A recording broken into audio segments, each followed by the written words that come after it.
Condro lan Kartika Haneksen.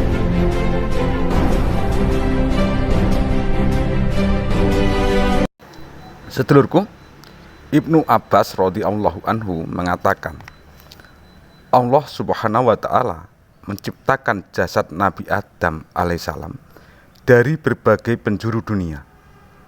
Kepalanya diciptakan dari tanah Ka'bah, dadanya dari berbagai tanah di bumi, punggung dan perutnya diambilkan dari tanah India, kedua tangannya diciptakan dari tanah Masyrik, kedua kakinya dari tanah Maghrib. Dalam suatu keterangan lain, berkatalah Wahab bin Munabbih, Allah Subhanahu wa Ta'ala menciptakan Nabi Adam alaihissalam dari berbagai bumi yang berjumlah 7 bumi. Kepalanya diciptakan dari bumi yang pertama, leher diciptakan dari bumi yang kedua, dadanya diciptakan dari bumi yang ketiga, kedua tangannya diciptakan dari bumi yang keempat, punggung dan perutnya diciptakan dari bumi yang kelima, paha dan pantatnya diciptakan dari bumi yang keenam, dan kedua betisnya diciptakan dari bumi yang ketujuh. Dalam sebuah riwayat yang lain, Ibnu Abbas radhiyallahu anhu berkata, Allah Subhanahu wa Ta'ala menciptakan Nabi Adam alaihissalam yang kepalanya diciptakan dari tanah Baitul Maqdis, wajahnya diciptakan dari tanah surga, kedua telinganya diciptakan dari tanah Tursina, keningnya dari tanah Irak, giginya diciptakan dari tanah Telaga Kausar, tangan kanannya beserta jari-jarinya diciptakan dari tanah Ka'bah, tangan kirinya beserta jari-jarinya diciptakan dari tanah Paris, kedua kakinya beserta kedua betisnya diciptakan dari tanah Hindia, tulang belulangnya dari tanah gunung, auratnya dari tanah Babylon, punggungnya dari tanah Irak, perutnya diciptakan dari tanah Khorasan, hatinya diciptakan dari tanah surga Firdaus, lisannya dari tanah Taif, dan kedua matanya diciptakan dari tanah Telaga Kausar. Maka karena kepalanya diciptakan dari Baitul Maqdis, maka jadilah kepala beliau tempat akal kepandaian dan tempat berbicara. Karena kedua telinganya diciptakan dari tanah Tursina, maka jadilah telinga beliau tempat menerima nasihat dan fatwa. Karena keningnya diciptakan dari tanah Irak, maka jadilah kening itu tempat bersujud kepada Allah Subhanahu wa Ta'ala. Karena wajahnya diciptakan dari tanah surga, maka jadilah wajah beliau tempat kebagusan dan perhiasan. Karena giginya diciptakan dari tanah Telaga Kausar, maka jadilah gigi beliau tempat kenikmatan. Karena tangan kanannya diciptakan dari tanah Ka'bah, maka jadilah tangan beliau tempat bersuci, tempat pertolongan, dan tempat kedermawanan. Karena tangannya diciptakan dari tanah Paris, maka jadilah tangan tersebut tempat bersuci dan beristinja. Karena perutnya diciptakan dari tanah Khorasan, maka jadilah perut beliau tempat lapar. Karena auratnya diciptakan dari tanah Babylon, maka jadilah aurat itu tempat syahwat, berkhianat dan tipuan. Karena tulang belulangnya diciptakan dari tanah gunung, maka jadilah tulang itu tempat yang keras. Karena hatinya diciptakan dari tanah surga Firdaus, maka jadilah hati tersebut tempat iman. Dan karena lisannya diciptakan dari tanah Taif, maka jadilah lisan itu tempat syahadat, tawadu, dan tempat berdoa kepada Allah Subhanahu wa Ta'ala.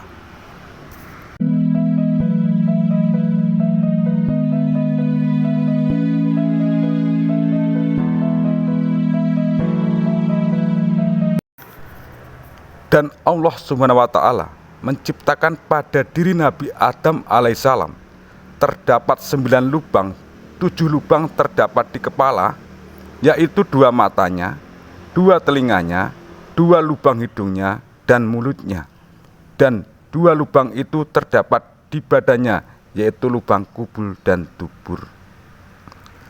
Allah Subhanahu wa Ta'ala selain menciptakan 9 lubang pada diri Nabi Adam alaihissalam, juga menciptakan 5 panca indera, yaitu penglihatan di mata, pendengaran di telinga, perasa di mulut, peraba pada kedua tangan, dan pencium pada hidung.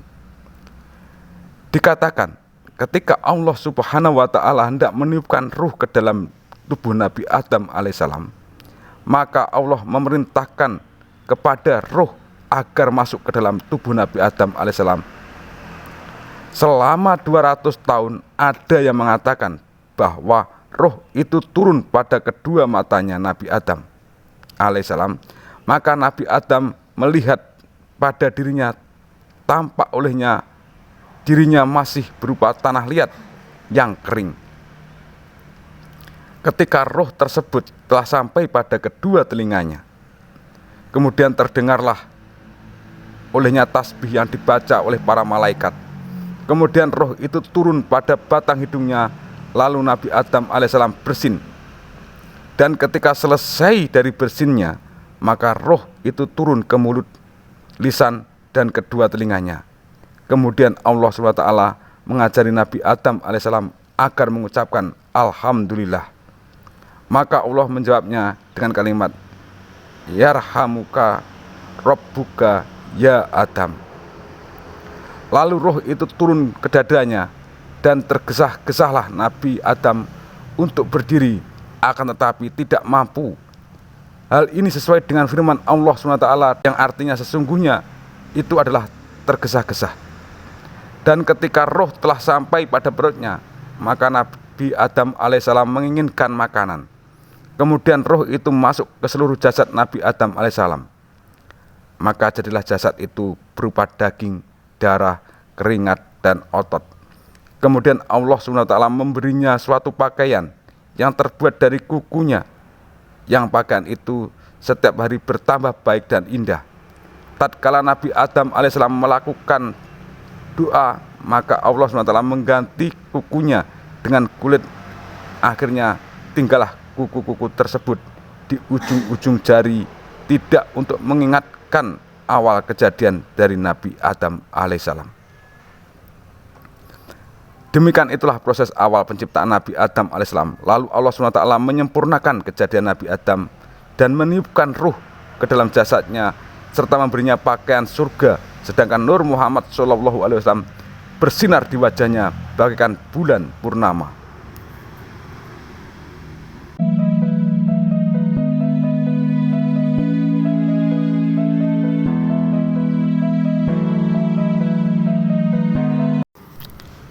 Kemudian diangkatlah Nabi Adam alaihissalam ke tempat tidur dan diangkatlah di atas pundak malaikat. Kemudian Allah berfirman, Rabbana sami'na wa a'ta'na. Ya Tuhan kami mendengar dan kami patuh.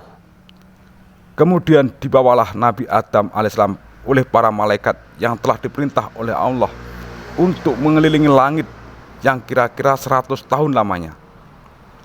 Kemudian Allah menciptakan seekor kuda untuk Nabi Adam, yang kuda tersebut terbuat dari misik putih yang berbau menyengat, dan kuda itu dinamakan Maimun,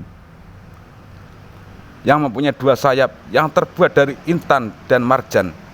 Kemudian Nabi Adam menaiki dan Jibril memegang kendalinya.